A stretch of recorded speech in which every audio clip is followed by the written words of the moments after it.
Jason Miller sat hunched on the edge of his narrow bed, a battered cardboard box between his knees.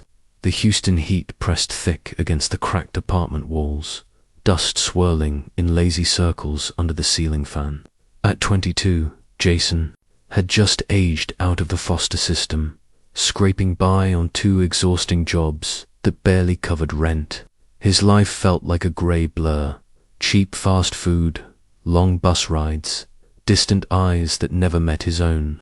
Family was a word that belonged to other people, but now, as he rummaged through the last of his meager belongings, an old backpack, some crumpled pay stubs, his hand closed around something unexpected: a small bundle tied with a faded blue ribbon, soft and fragile in his palm. He stared at it for a long moment, heart pounding, before carefully easing it open. Dozens of envelopes spilled out, their edges yellowed, each one sealed and marked with careful handwriting he didn't recognize. Frowning, he picked up the top envelope. It was addressed to Jason Miller, his name written in looping, delicate script that seemed completely out of place in his harsh, cluttered world. His throat tightened. Hands trembling, he ripped it open. Inside was a simple birthday card, decorated with faded balloons. The inside read, "Asterisk, my dearest Jason, today you turn 5. I think of you every moment. I hope someday you'll understand why I couldn't be there, and that you'll know how deeply I love you, always. Mum." Asterisk. For a second, Jason couldn't breathe. His eyes blurred, tears spilling down before he could stop them. A low, raw sound escaped his chest as he clutched the card to his heart, bending over it like it was a lifeline. All these years, birthdays spent blowing out candles, alone in foster kitchens, whispering wishes into the dark. He'd told himself, over and over, he didn't care, that whoever had left him was long gone and better forgotten. But holding that small card, the careful loops of her writing speaking across 17 lost years, something inside Jason cracked wide open. Who was his mother? Why did she leave him? Why did no one ever give him these letters? As he sat there, surrounded by unopened pieces of a past he'd never known, a storm of longing, confusion, and a desperate need for answers swallowed him whole. The story, his story, was only just beginning. These days, Jason Miller's life was little more than a relentless loop of exhaustion. He worked nights, hauling crates in a grimy warehouse on the outskirts of Houston, muscles burning from lifting boxes until dawn. By afternoon, he was out at the car wash, scrubbing bug-splattered grills under the punishing Texas sun, soap biting at raw knuckles. The paychecks barely kept the lights on in his cramped apartment. His shoes were worn thin. His fridge was usually empty, but he told himself he didn't mind. After all, there was no one waiting at home, no birthdays to plan, no holidays to share. He had a few buddies from work, guys he'd meet for beers now and then, but they didn't really know him. Nobody did. Jason had learned long ago to keep his walls high and his secrets close. Authority figures set his teeth on edge, always stirring up bitter memories of caseworkers and foster dads who treated him like a stray dog they'd half regretted picking up. Sometimes, though it all crashed back, he'd lie awake on sweat-soaked sheets, staring at the ceiling, haunted by flashes of childhood, the cold linoleum floors of St. Mark's Home for Children, the smell of bleach and stale oatmeal. He'd been just for when the police found him alone in a silent apartment, small and terrified, clutching an empty cereal box. The days blurred together until he landed at St. Mark's, where weary nuns tried their best with too many kids and too few resources. He grew up hard there, bouncing through foster homes that ranged from kind but indifferent to outright cruel. Some families returned him after months with brittle apologies. He just doesn't fit in. Others left darker marks he never spoke of. By the time he was 16, Jason stopped hoping for anything better. He built a quiet rage inside himself. Instead, convinced he'd been thrown away by a mother who simply hadn't cared enough to stay. But across town, years before Jason ever read that first letter, his mother, Laura Miller, had lived an entirely different nightmare. Barely 19 when she had him, Laura had fled Jason's father, a violent man who left bruises on her arms and fear in her chest. She scraped by on dino tips and overnight cleaning jobs, fighting to keep their tiny apartment and the lights on. She loved Jason with a desperate, aching devotion, but one brutal winter, everything collapsed. Laura was struck down by pneumonia, so sick she couldn't get out of bed. For days, Jason wandered the apartment alone until a worried neighbor finally called the police. When Laura woke up in a hospital room, lungs still burning, her son was gone. CPS decided she was unstable, too poor, too sick, too alone. By the time she recovered, it was over. Jason had entered the system, and all her tearful pleas couldn't change a single official's mind. So Laura began to write. Each year, on Jason's birthday, she poured her heart onto paper, telling him about the new waitressing job, the studio apartment she managed to rent, the dog she adopted, hoping it would ease her empty arms.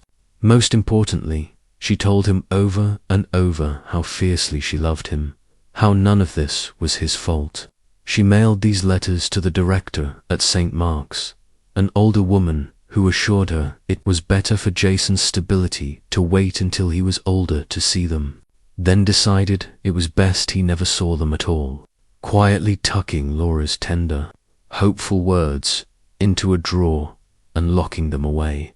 So while Jason spent years believing he'd been abandoned, Laura carried the guilt like a stone in her chest, never missing a birthday, never stopping her prayers that somehow, one day, he would know the truth. Jason stayed up through the entire night, the battered box now emptied around him like a paper sea.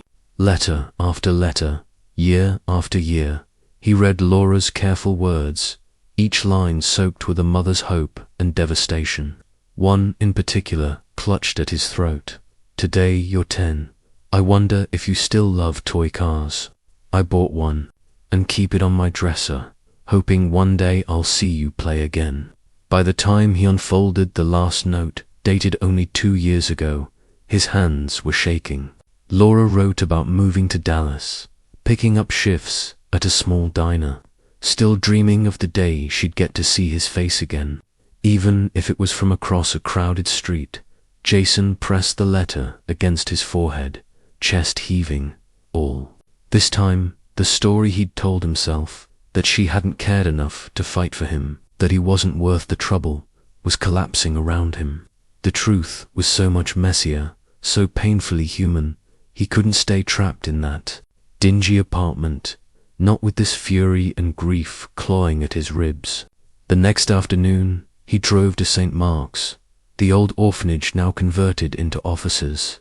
An aging nurse, Mrs. Holloway, answered the door, her eyes softening when she saw who it was.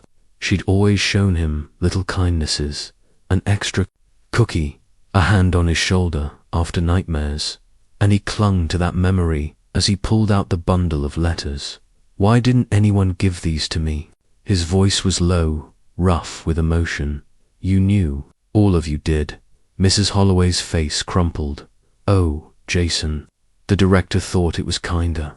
He believed it would help you move on, build a life without being torn between two worlds. He was wrong. I see that now. Move on from my own mother. Jason's shout cracked in the dusty hall. He pressed his knuckles to his mouth, struggling to hold back a sob. Mrs. Holloway reached out, tears shining. Listen to me, sweetheart. Your mother loved you every single day. She never stopped. Don't let the bitterness rob you twice. First of your childhood, now of a chance to know her truth. Jason stood there, heart pounding so hard it hurt. Then he nodded, slow and determined. Whatever waited in Dallas, apologies, explanations, even more pain, he had to face it. Because for the first time in his life, he wasn't running from the idea of family. He was running toward it, Jason drove the long stretch from Houston to Dallas with white knuckles on the steering wheel, the crumpled letter guiding him more than any GPS. He stopped at 2 gas stations along the way, once just sitting in the car for nearly an hour, staring at the dashboard. His chest felt like it might cave in from the weight of old wounds, memories of nights curled up in strange beds, of foster parents who barely looked at him, of birthdays spent blowing out candles for no one but himself. Part of him wanted to turn back, to retreat into the numb safety of his old bitterness.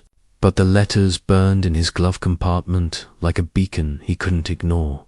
When he finally pulled up to the small corner diner listed in Laura's last letter, hope rose sharp in his throat. Inside, he asked about Laura Miller. A kind waitress shook her head gently. "Honey, Laura hasn't worked here in over a year. She had a small stroke, had to quit. Sweetest lady, she moved into Rosewood Assisted Living down off Henderson." The words knocked the breath from him. A stroke. Had he wasted too much time? Was he already too late to know the woman who'd written him line after line of love he never received? Still, he forced himself to drive across town. Rosewood was a modest facility, sunlight slanting through big windows, hanging baskets of flowers swaying on the porch. He stood by his car for a long time, wrestling with every reason to run. What if she didn't recognize him? What if seeing him only reopened her pain? What if she blamed him somehow for being the child she lost? He was turning back toward his car when a nurse spotted him lingering by the hedges. "Jason?" she asked tentatively. His head snapped up, heart thrashing. The nurse smiled, eyes soft. "Laura's told us all about you. Shows us your baby. Photos every chance she gets. Says you're the best thing she ever did." Jason's legs buckled. He pressed a hand to his mouth, trying to smother the sob that ripped out of him. All these years believing he was discarded, unloved, and here was someone telling him he'd been her proudest joy. The nurse gently took his arm. "She's out on the porch reading. Would you like me to take you to her?" Every instinct screamed. To flee, to hide from what this moment might do to him. But something deep older, maybe even more broken, whispered that he couldn't turn away now. So he nodded, legs unsteady, and let the nurse lead him through the double doors. Outside, he saw her, Laura, a woman still young by so many measures, but touched by life's cruelty, hair threaded with grey, face thinner than he'd imagined. She sat in a rocking chair, a book resting on her lap, sunlight catching the edges of her fragile smile. Jason stopped a few paces away. The world narrowed to the sound of his own heartbeat. Decades of longing, nights spent cursing a faceless mother, collided with this single fragile truth. She was real, right here, still waiting in her own quiet way. And for a terrifying breath, he thought he might collapse under it all. Then Laura looked up, her eyes soft, startled, and instantly bright with tears found his. The books slid from her lap to the porch floor. Jason's throat closed. He couldn't speak, couldn't move, but Laura was already pushing herself up, hands trembling as she reached for him. And just like that, years of distance dissolved. Jason stumbled forward, caught her in his arms. He felt her sob against his shoulder, her hands clutching at the back of his shirt like she might never let go. All the empty places inside him cracked wide open, flooded with something raw and terrifying and desperately needed. Through her tears, Laura whispered against his ear, voice rough and breathless, "I knew you'd come one day. I never stopped, hoping." Jason buried his face in her shoulder, shaking with grief and relief all tangled together. For the first time in his life, he let himself believe it. He was wanted, always had been, even when the world conspired to tell him otherwise. Jason stepped quietly into Laura's small, sunlit room, every nerve in his body raw and thrumming. It was modest, with a narrow bed, a dresser crowded with pill bottles and framed photos, and a little vase of fresh flowers on the windowsill. Laura sat in a padded chair by the window, reading glasses perched low on her nose. When she looked up, there was a brief flicker of confusion, then her eyes widened, filling instantly with tears. Her hand flew to her mouth. "Jason," she whispered, her voice a trembling thread of hope, like she scarcely dared to believe it. His throat locked. All he could do was nod, his vision swimming. The next second, Laura was reaching for him, hands shaking. For one terrified heartbeat, Jason hung back, all the old defenses rising. Then they crumbled, and he dropped to his knees beside her, collapsing into her arms with a shuddering sob that seemed to come from the deepest part of him. Laura gathered him close, her arms frail but fierce, rocking him gently as if he was still the little boy she lost. They stayed like that forever, tears soaking into each other's shoulders, the years of pain and distance spilling out between them in broken breaths. Finally, Laura pulled back just enough to cradle his face in her palms, her own face wet and radiant. "I'm so sorry, baby. I never stopped fighting for you. I wrote those letters because I needed you to know. Was never that I didn't love you. It was because I loved you too much to drag you through my mess. I thought maybe someday, when I was better, I'd come for you." Jason let out a strangled laugh that was half a sob. "All my life I thought you left because you didn't want me, because I wasn't enough." "Oh God, no." Laura's voice broke completely. She pulled him back in, clutching the back off his neck. "You were always enough. You were my whole heart. I wanted you so badly it hurt to breathe." Her hands fumbled in the drawer of her nightstand, pulling out a small, battered wooden box. She opened it, and inside was a collection of treasures so intimate it made Jason's chest ache. Baby photos of him in tiny overalls, a red toy car with chipped paint, a pair of impossibly small shoes tied together by frayed laces. Laura touched each item reverently, her fingers trembling. "I kept everything I could, even when I couldn't keep you," she whispered. Jason's breath hitched.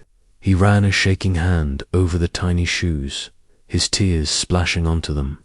All this time, thinking he'd been forgotten, when in truth, he'd been loved so fiercely that even the smallest traces of him were cherished. They spent the rest of the afternoon together, Laura pulling letter after letter from a neat bundle, reading them aloud even though Jason had already seen them. Her voice was soft and sometimes halting, laughter mingling with tears as she recounted little stories of when he was a toddler, how he used to giggle in his sleep, how he once tried to feed cake to a stray cat at one point. Jason pressed his forehead against hers, eyes closed, whispering, "I'm sorry I waited so long. I should have found you sooner." "No, sweetheart." Laura shook her head firmly, squeezing his hands. "You found me exactly when we both needed it most."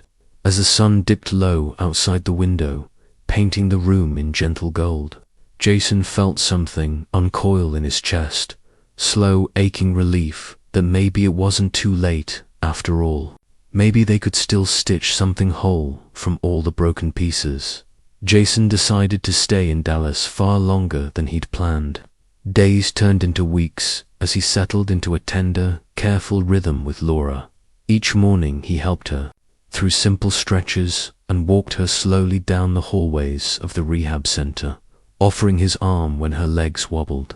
In the afternoons he cooked small meals in the tiny shared kitchen, simple stews and scrambled eggs, which Laura swore tasted better than any diner plate.